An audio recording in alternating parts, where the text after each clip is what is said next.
Roshan, the towering guardian of the secret to immortality. And cheese?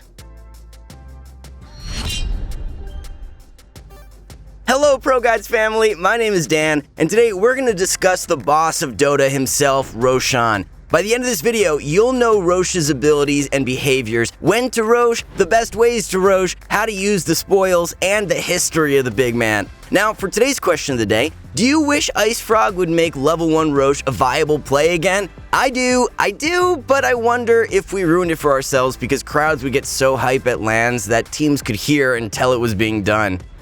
Rosh starts out already on the map before lane creeps or anything else. At this point, he has 6,000 HP, 20 HP regen, 20 armor, 55% magic resistance, 75 attack damage, and attacks once per second. Every single minute starting at 0, Rosh gains 115 HP, 1/3 armor, 6 damage, and the XP bounty increases by 20 from the base of 400. These are the only 4 values that scale, meaning some things like the 20 HP regen is constant throughout the game, which is important because in the late game, Rosh regens very slowly, making leaving it at low health very risky. These scaling bonuses are tied into Rosh's 4 abilities.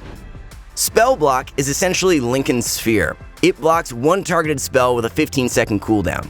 Passively, it provides Rosh 25% status resistance. It is imperative you be aware of this spell. Failure to do so in pubs has led to countless failed Roshes and throws. If you have a Slardar on your team, break that Lincoln's form to drastically increase the speed at which you Rosh. If you're Queen of Pain, break it with your dagger, then Orchid it. Yes, Orchid works on Rosh, and the Soul Burn bonus damage at the end of the Orchid duration really matters when you're hitting it as a team. Let me say that again. Break Lincolns for your teammates if you have a targeted spell. What you can do is left-click on Rosh, which will display spell block's cooldown. This matters so that you can break it as soon as it comes up a second time in order to reapply Slardar's Corrosive Haze.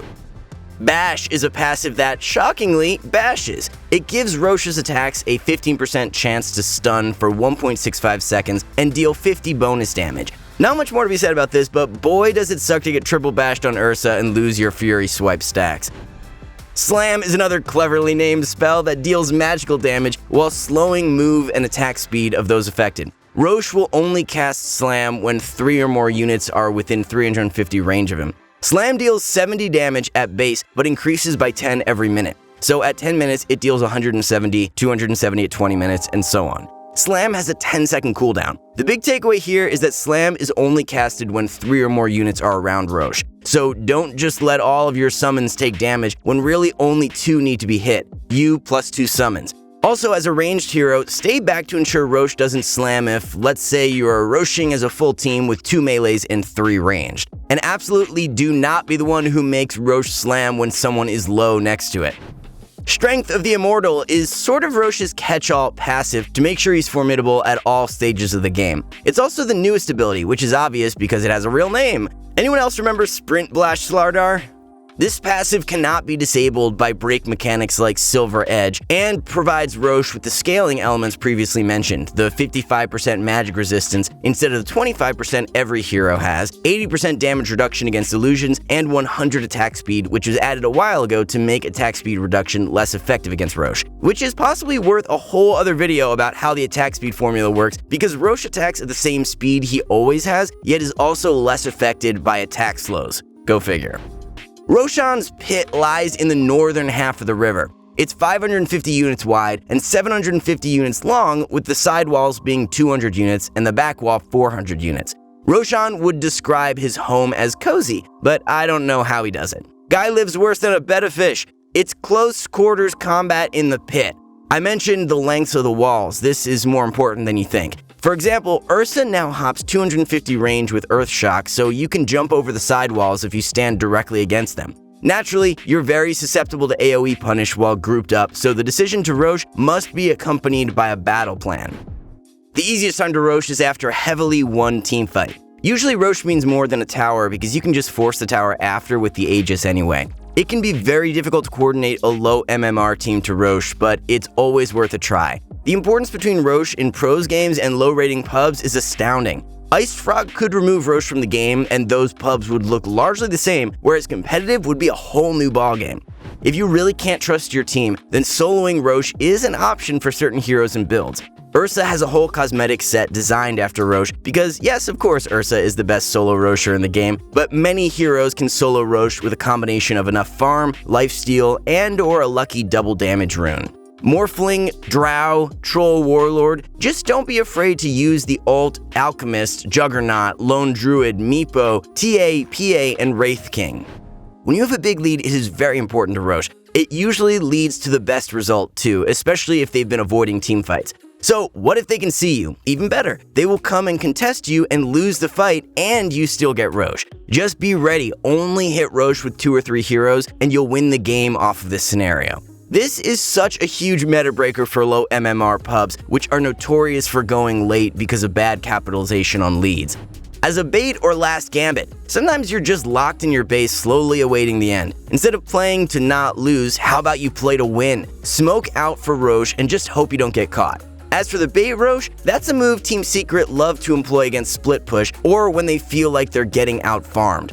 They will just walk into the pit and not even hit Rosh. The enemy team will come to contest and Secret will spring the trap. The last option is for those who pay great attention to their minimap and have a coordinated stack. If you know the enemy TP'd several heroes bottom, even if it's a 5v5 in a close game, you can sneak into Rosh before they can react. Wards don't see into Rosh, but smoke works normally. Smoke into Rosh to avoid wards around the river. Slaying Rosh yields 135 gold to every team member and an additional 245 for the last hitter of Rosh. Only the last hitting team gets the gold, so if Rosh gets stolen from your team, all the previous work was for nothing. Every death, Rosh will drop the Aegis of the Immortal, which will be picked up into an open inventory slot. The Yielder will respawn where they died after 5 seconds. Technically, it's not a death either. They don't give up any bounties upon the Aegis life being claimed. The Aegis lasts for 5 minutes before expiring and becoming a regen rune. Pros will type the Rosh death time in chat, copy it and paste it when they need to check the Rosh timer. If this is too much work, at least alt-click the clock so you can remember when the Aegis expires. Roshan spawns 8 to 11 minutes after being killed, meaning if you kill it at 20 minutes, it could respawn as early as 28 minutes or as late as 31 minutes and anywhere in between. Second death and onwards, Rosh will drop the consumable item, Cheese. When activated, Cheese provides a burst of heal of 2500 HP and 1500 mana. Simple enough, but there are fondues and fondon'ts when it comes to Cheese. Seriously though, the active is named Fondue. Do use Cheese to bait the opponents into thinking you're dying when actually you have what may as well be a full heal ready. Cheese is easy to forget because it's not an item you have that often. Don't sell the cheese. 500 gold is some valuable cheese, but cheese for cheddar is not the way to go. The active is far more valuable. Don't give a second cheese to the same hero if you still have the first. They'll stack like tangos but cannot be separated again, unlike tangos, and it has a 40-second cooldown, so that hero with 2 cheeses can't even use them back to back. Third death Rosh has a 50-50 chance of dropping either Aghanim's Blessing or Refresher Shard. Ag's Blessing is a consumable that grants your Ag's upgrade without taking up an inventory slot but without granting stats. Refresher Shard is a one-use refresher orb that costs no mana, very strong on big teamfight ultimates. Fourth death and onward, Rosh drops everything. Aegis, Cheese, Aghanim's Blessing, and a Refresher Shard. So there's a lot of rewards to be gained from Rosh. You'll want to Rosh earlier rather than later because the earlier you kill Rosh, the sooner he'll respawn, and the rewards just keep getting better. At the same time though, it's never too late to Rosh even for the first time. If you're the Aegis holder, be extra brave. If your whole team dies before you and you're the last in line, your extra life was totally meaningless. You want to be positioned aggressively, but not carelessly. The ideal Aegis holder is almost always the tower hitter. Push up to a tower and only hit it with the Aegis holder and maybe one other hitter. The enemy will have no choice but to go on the player with 2 lives, allowing Aegis to get maximum value. Buffs do not persist through Aegis though, so don't be surprised when you have no chemical rage or metamorphosis after respawning. Usually don't give Cheese and Aegis to the same hero because that requires 2 slots and smart enemies will just ignore the Cheese Aegis hero and smoke behind the rest of the team. Remember, you are the one with the advantage with Aegis. Don't go crazy diving towers. Make the enemy come to you. They have to choose between losing buildings or taking a disadvantaged fight. Don't do their job for them by ending up behind tier 4 towers. Sometimes you won't be able to coordinate the team to push or the enemy high ground is overwhelmingly powerful. In these situations, we might do what they call a farming Aegis, where you just use the Aegis to farm more aggressively and create a gold lead. The Aegis holder can position deep, but should not be in no man's land. If your teammate is in no man's land, start positioning closer to them, so if they get caught, you can teamfight after the respawn. What if you're on the back foot responding to your opponent's Rosh attempt? How should you approach that? Your first response should be vision spells. Since wards don't work inside Rosh, any spell that gives vision into the pit is what we're looking for. Ideally, long-range spells. Certain spells have very narrow vision, like Wind Ranger's Power Shot. Target such spells at the back of the pit. If it does not reveal Rosh, you know they are doing it close to the entrance, and Rosh is aggroed up there. Obviously, if it reveals Rosh, that's even better. Did you see them doing Rosh? How many heroes were in the pit? How low is it? Use the answers to these questions to determine your attack.